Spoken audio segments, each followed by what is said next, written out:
98% of the world's people are spending 98% of their time on things that don't matter. On things that have nothing to do with why we're here. We get caught up in our doingness. Oh, you don't understand, I'm a cameraman. That's what I do. I'm an audio technician. That's what I do. No, you don't understand. I do interviews, I write books. That's what I do.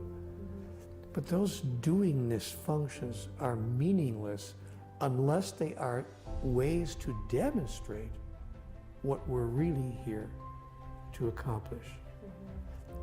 And what we're really here to accomplish is the fullest expression of who we really are.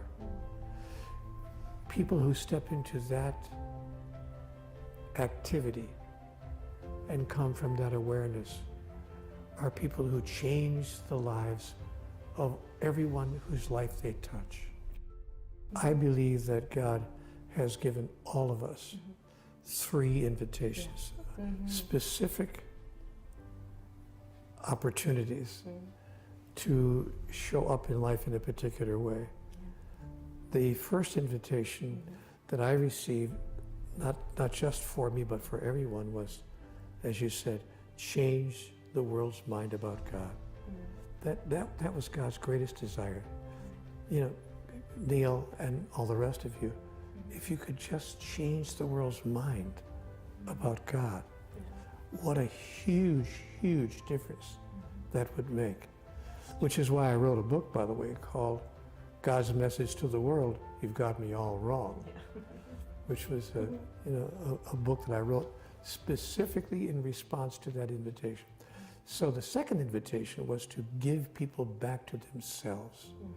That is, to allow people to come to clarity about who they really are and what is the essence of all sentient beings in the universe. Who are we really? Which is? Divinity, individuated.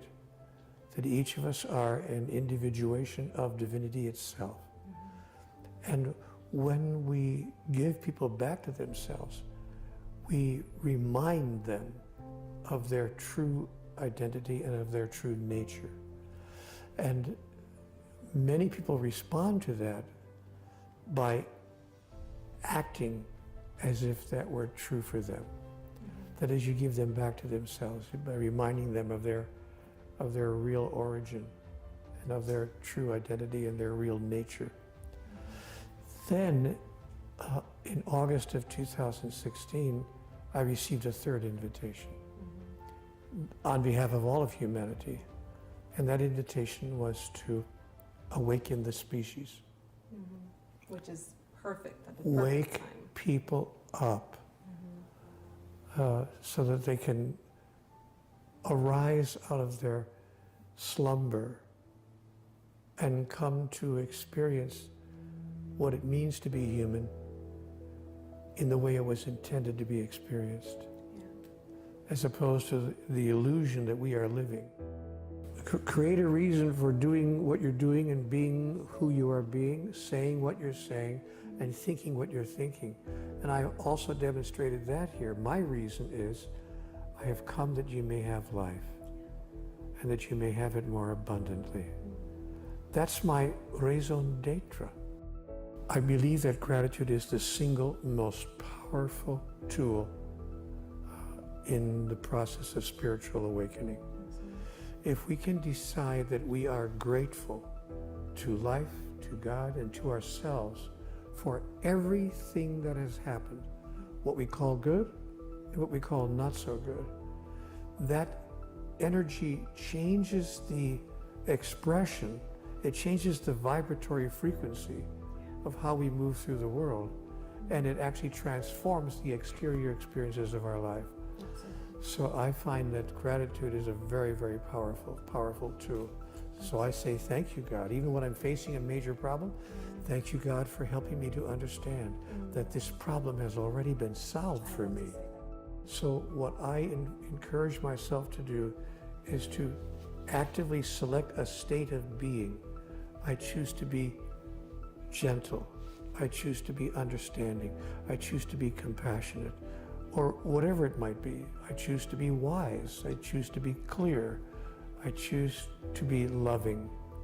And to choose a state of being not as a reaction to what's going on, but as a decision about how you're going to be before anything is going on, which is what causes things to go on. Yeah. So then you become causal in the matter of your life, and your life is no longer a reaction, it's a creation. Every time I get in trouble in my life, it's when I imagine that my mind has the answer to something. You know, God said to me very clearly in conversations with God, life will never make sense to your mind. Because for a very good reason, your mind has limited data. It only has the data it has collected since it was turned on, since the mind became active in utero. So, but that's, in my case, 74 years. But the soul has the data of all eternity, both backward and forward.